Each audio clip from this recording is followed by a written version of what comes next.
Hey. Welcome back to the Ramblings of the Designer. We are a weekly podcast. We talk about the latest in graphic design news from around the web. Hey, my name is Terry, and I'm one of the co-hosts.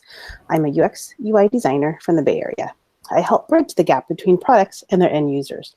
So I'm here with Adam, who helps run the podcast. So Adam, take it away. Hey, my name is Adam. I'm a freelance designer from the San Francisco Bay Area. I specialize in visual UI design with a little bit of illustration. I like to give companies character.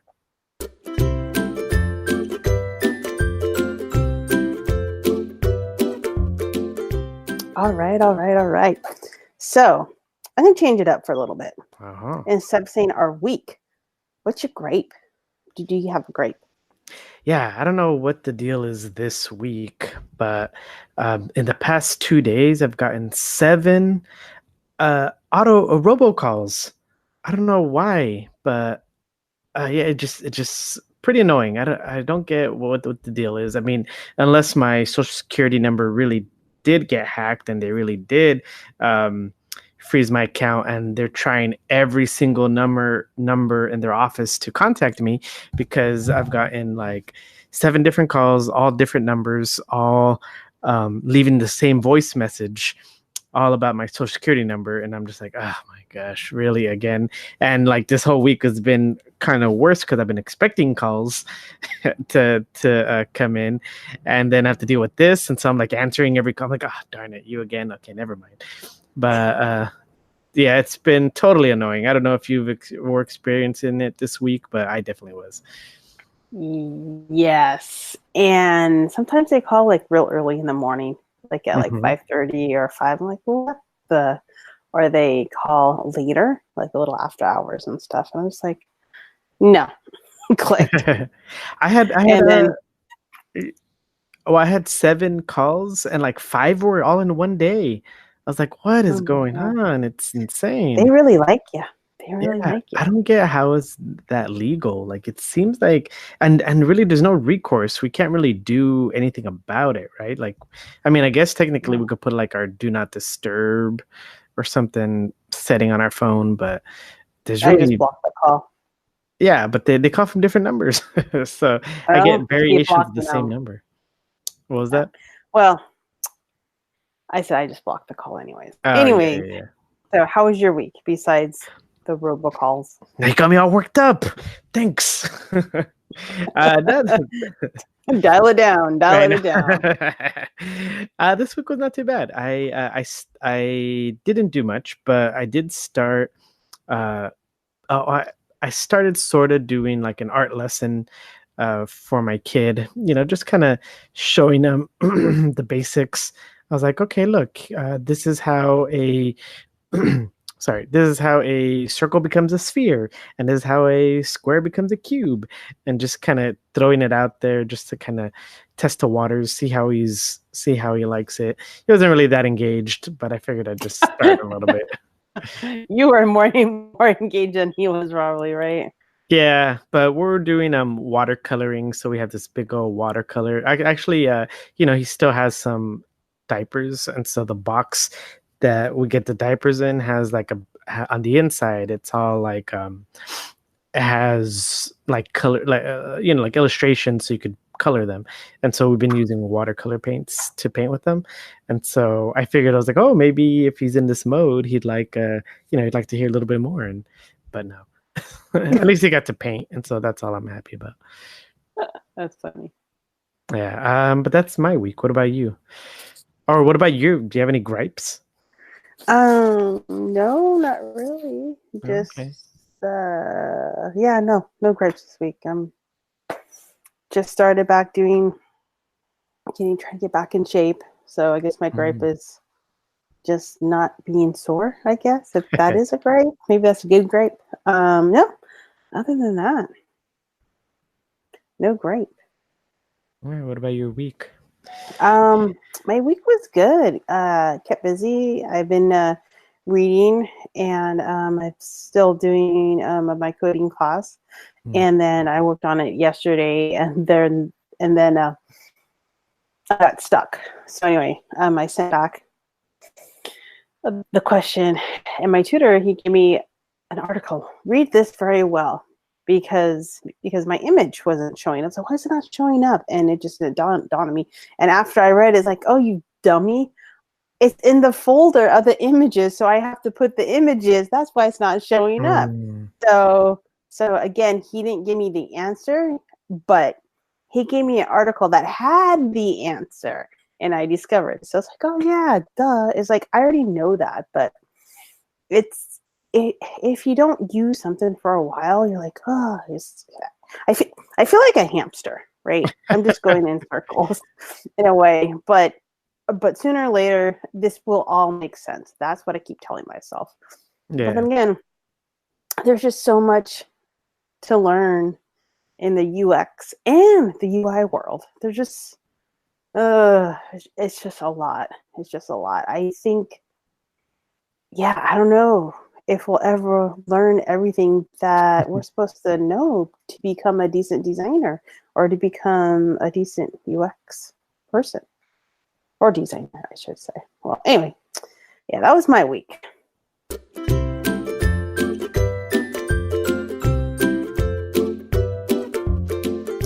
So, do you have any articles for us? Yeah. So I have two short updates, and they're both from Adobe. But for my first one, I want to talk about just an update to so during Adobe Max, right, this year, Adobe was talking about Project Gemini, and this is their painting app that they're coming out with. It's pretty much like a Photoshop for your iPad, but without but only the digital painting tools. And so the update pretty much is that they just updated the name. Now it's called Adobe Fresco. And it's pretty interesting when you kind of take a look at what the project is and what they're doing.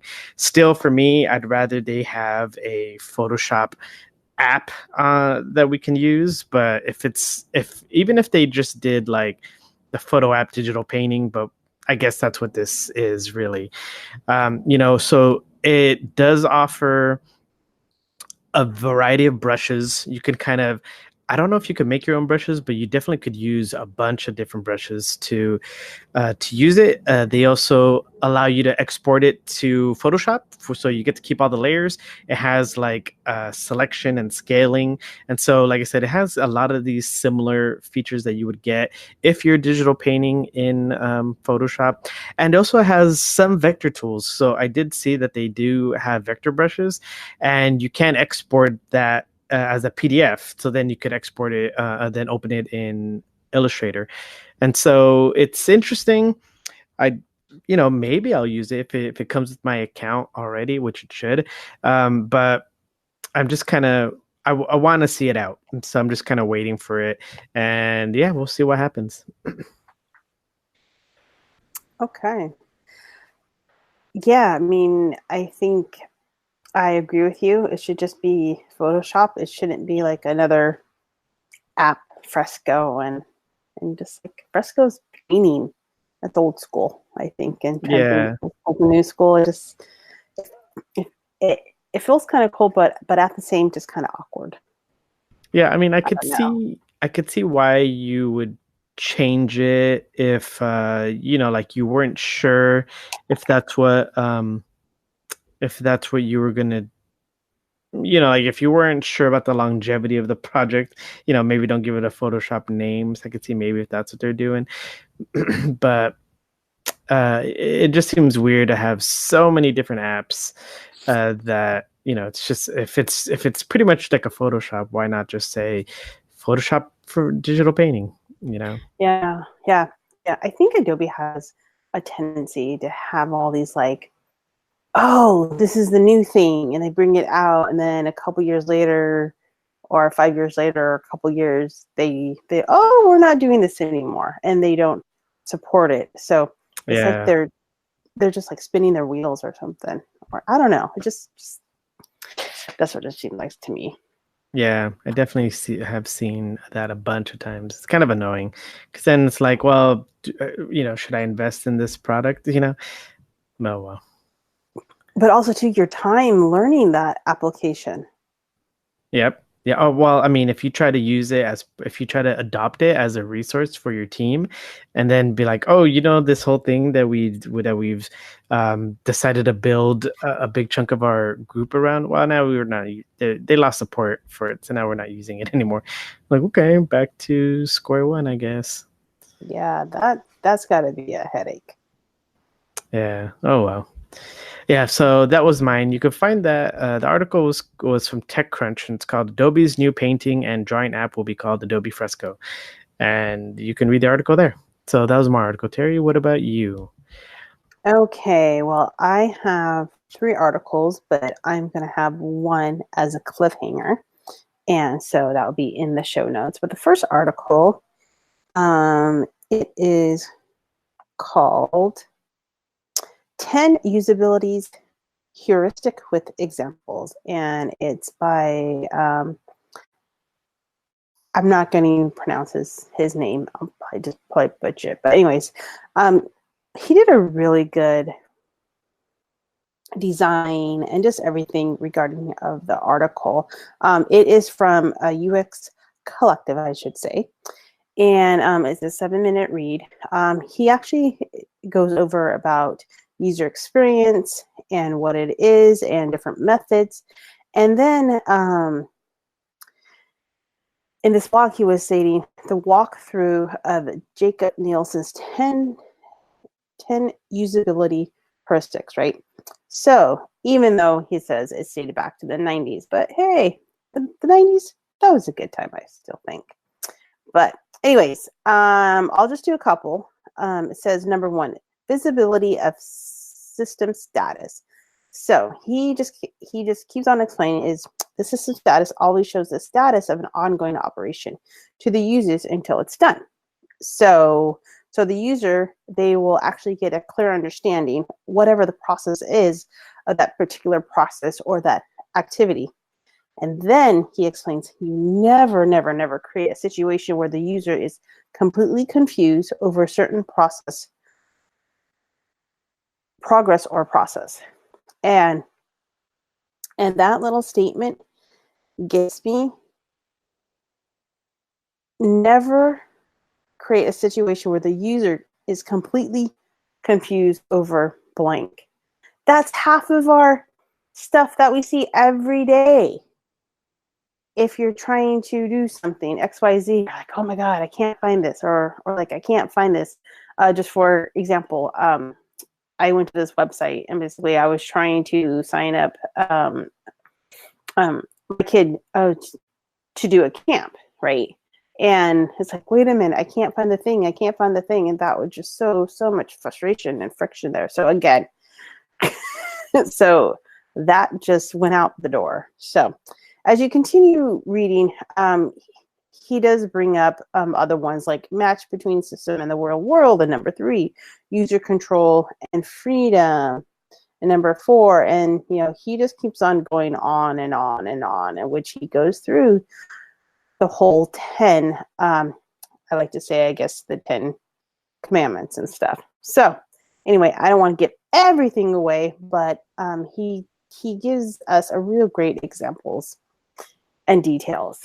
So what do you think, Adam? Yeah, these are actually really good examples.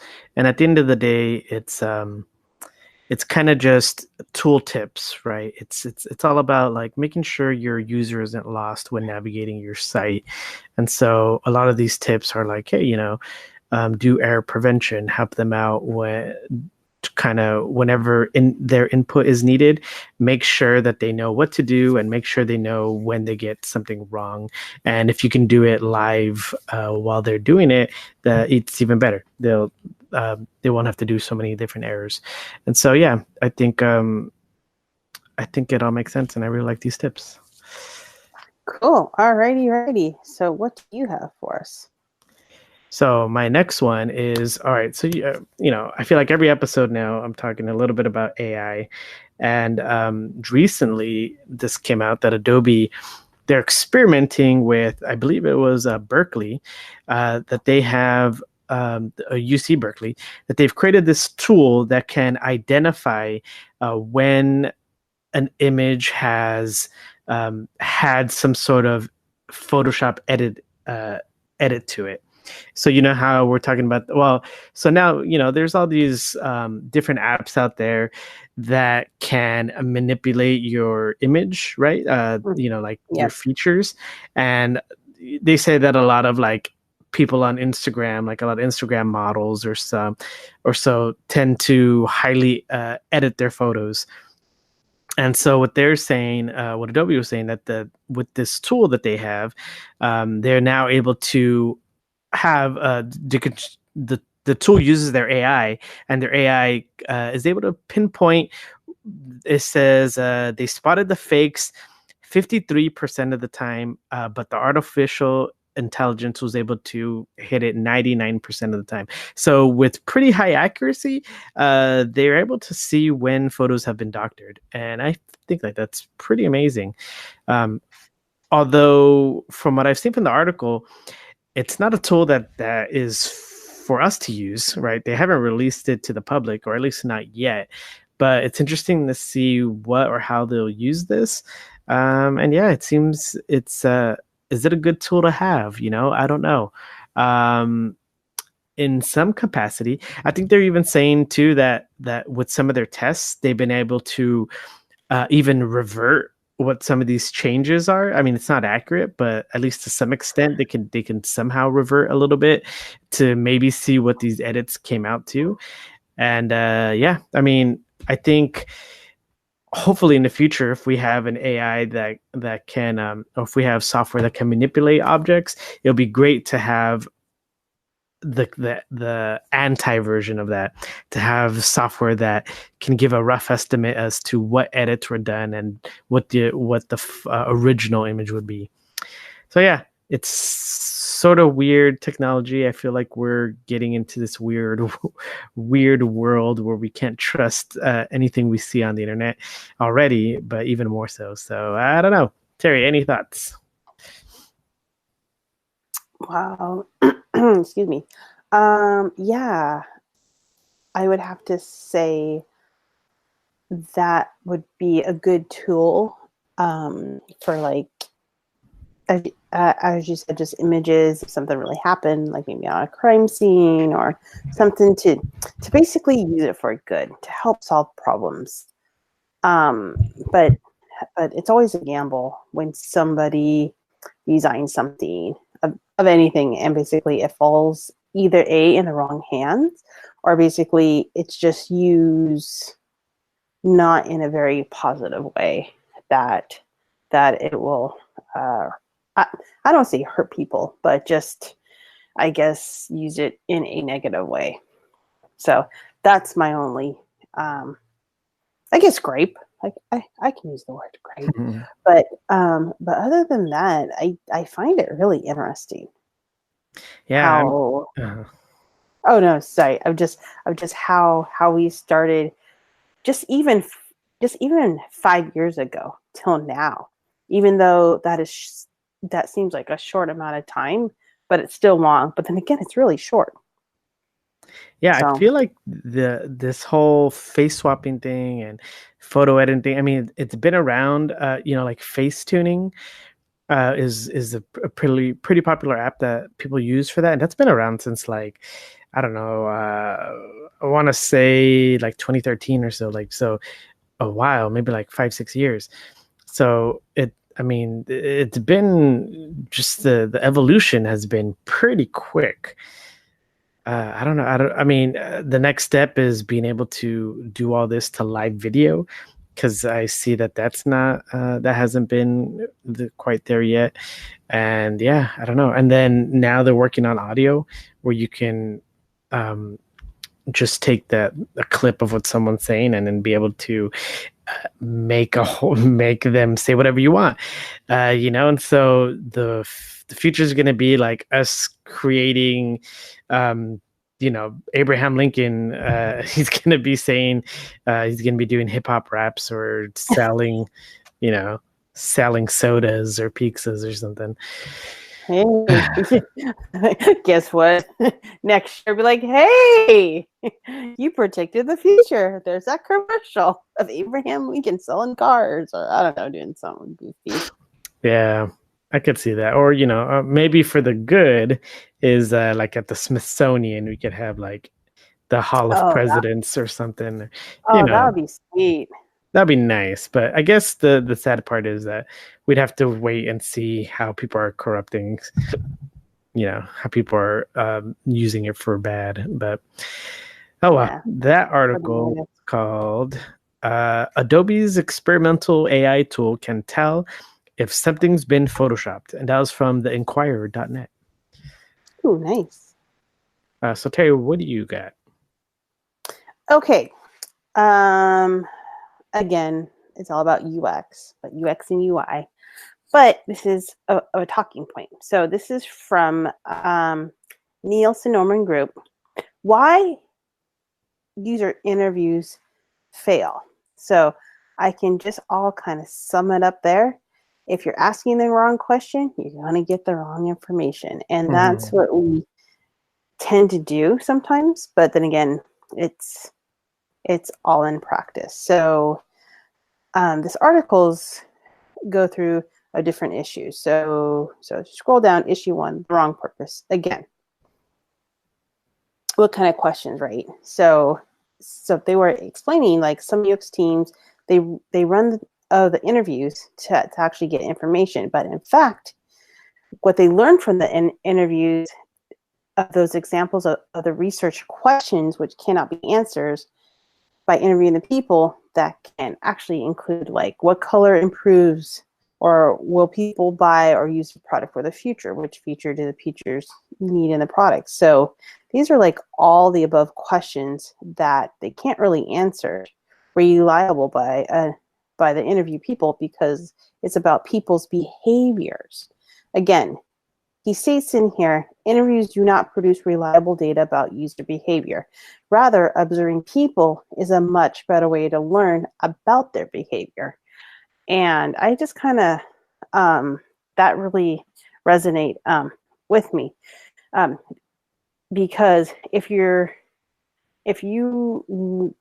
want to do like a new trade, like at a job, or something, or just like, it's just like fishing, how to clean a fish, right?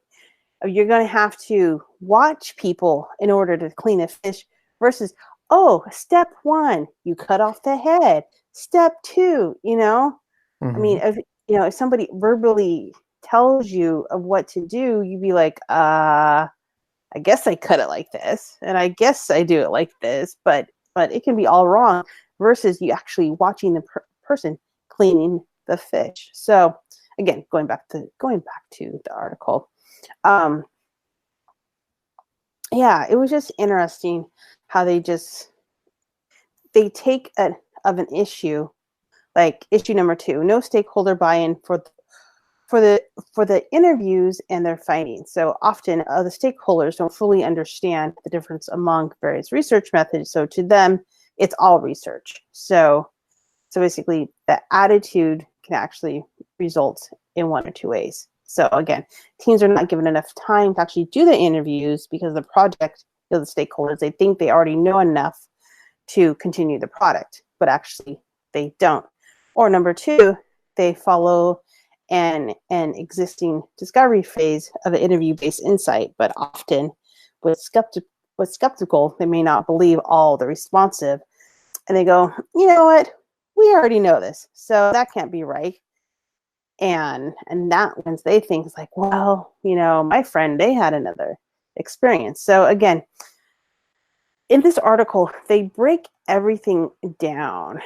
They have issue 3, issue 4, and basically at the end, they give you tips of actually how to improve your own interview skills. So again, I didn't want to bring everything out, because when you do read this, I do really want you to go through and really analyze how the way you ask questions and how you do it and why you do it.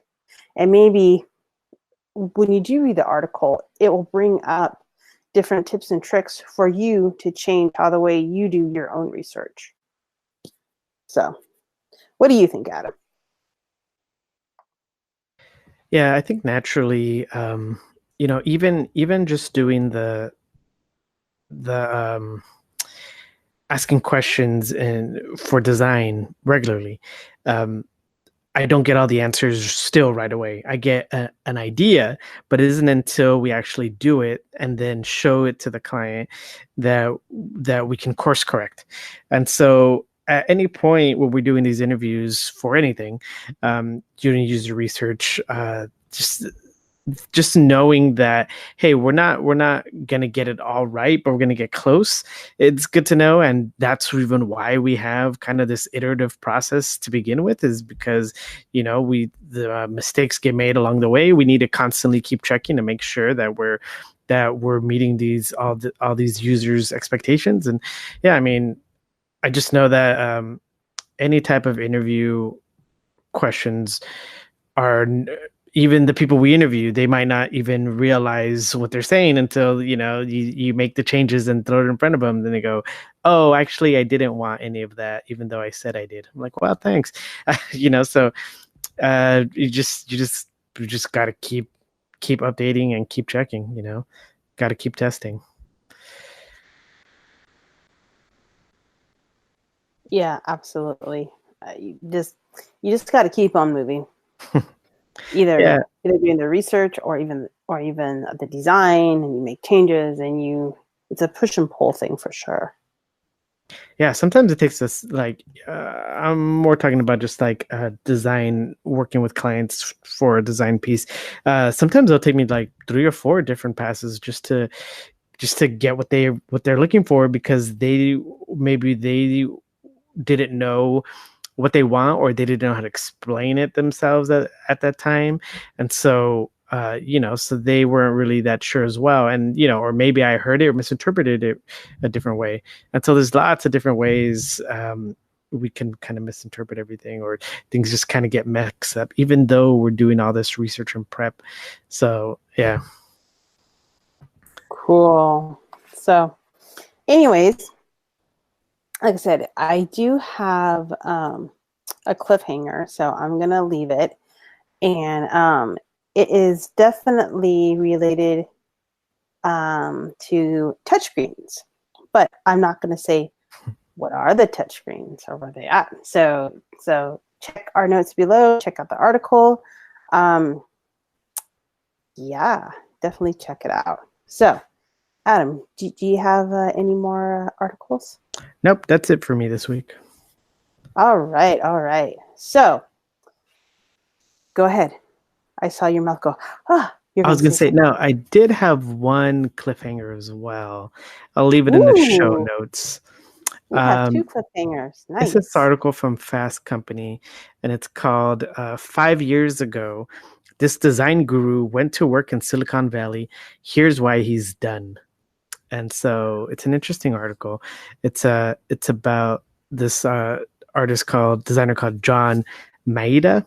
And so it's just how he started out in how he decided to get into the Silicon Valley. And yeah, that was kind of interesting.